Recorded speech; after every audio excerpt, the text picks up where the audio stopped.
8 नवंबर 2016 को वजीर आज़म नरेंद्र मोदी साहब टीवी के ऊपर आते हैं और ये ऐलान करते हैं कि 4 घंटे के अंदर अब 500 रुपये और 1000 रुपये की नोट खत्म हो जाएगी।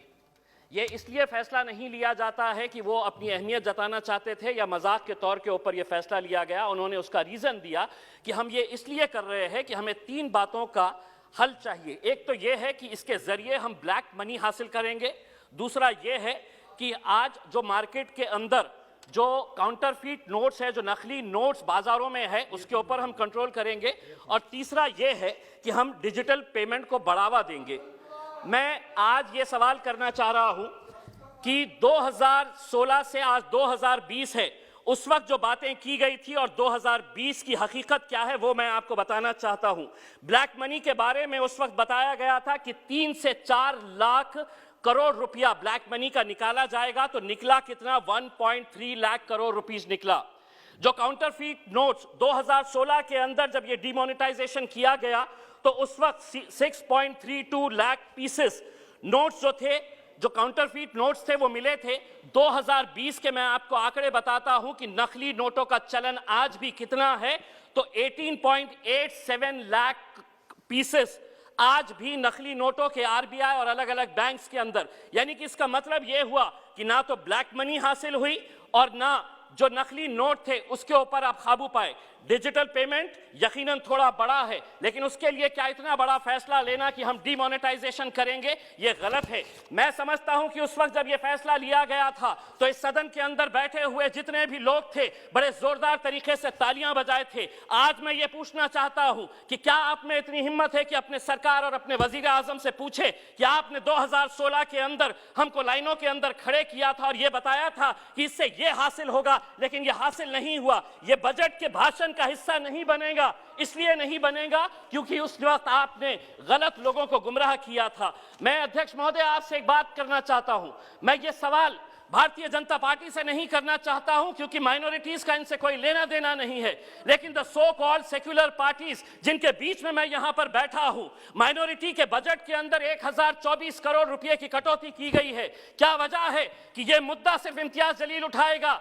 वो लोग जो मुसलमानों के नाम के ऊपर वोट मांगने का काम करते हैं, कितने लोगों ने इस मुद्दे को उठाया है, हम ये सवाल करना चाहते हैं। 1024 करोड़ रुपए की कटौती माइनॉरिटी बजट के अंदर कर दी गई है। Maulana Azad national fellowship, free coaching, interest subsidy on education loans, ऐसे कुल मिलाकर 110 करोड़ रुपए की कटौती की गई है। अध्यक्ष महोदय, मैं minority affairs minister Mukhtar Abbas Naqvi साहब से एक सवाल करना चाहता हूं। इसी सदन के अंदर मेरे पार्टी के अध्यक्ष असदुद्दीन अवैसी साहब ने कहा था कि मुसलमानों को हज की सब्सिडी नहीं चाहिए, यह हमारा मजहबी फरीजा है, हम अपने जेब से यह खर्चा करेंगे। लेकिन उस पैसे से आप मुसलमानों को पढ़ने के लिए स्कूल्स, कॉलेजेस, हॉस्टल्स खोलिए। मैं एक सवाल करना चाहता हूं, हज की सब्सिडी आपने बंद कर दिए है, कितने स्कूल्स, कितने कॉलेजेस और कितने हॉस्टल्स खोले गए हैं? इसका जवाब आपको देना पड़ेगा। दूसरी बात यह है कि हम ये कहते हैं, वित्त मंत्री जी, कि हम ये कहते हैं, बड़ा गर्व कहते हैं कि हमारा देश कितना आगे जा रहा है।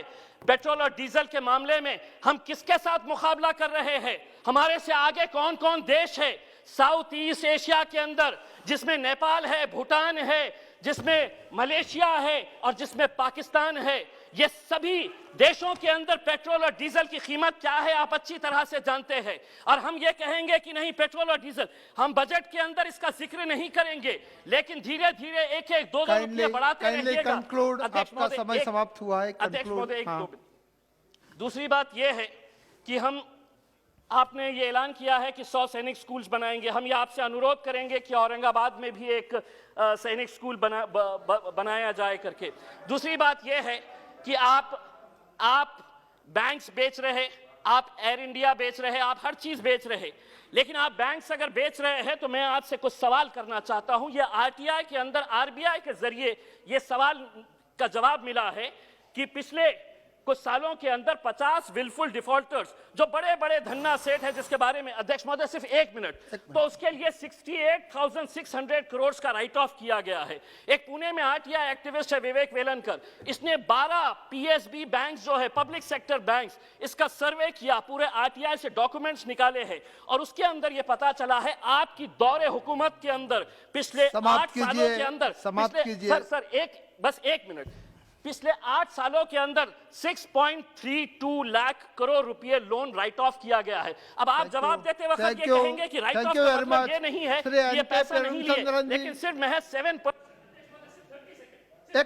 तो कंक्लूड 1 मिनट में, हाफ ए मिनट में कंक्लूड कीजिए। महोदय, तो ये जो पैसा लोग लेकर जा रहे हैं, कौन लोग हैं जो आज दुबई में बैठकर, लंदन में बैठकर ऐश कर रहे हैं, इनके बारे में मैं सिर्फ इतना ही कहना चाहूंगा, ये जो अमीर शहर है बड़े शौक से गरीबों का हक खा जाते हैं, क्या ये रात को अपने बिस्तर पर धन्यवाद, धन्यवाद श्री एन के प्रेम।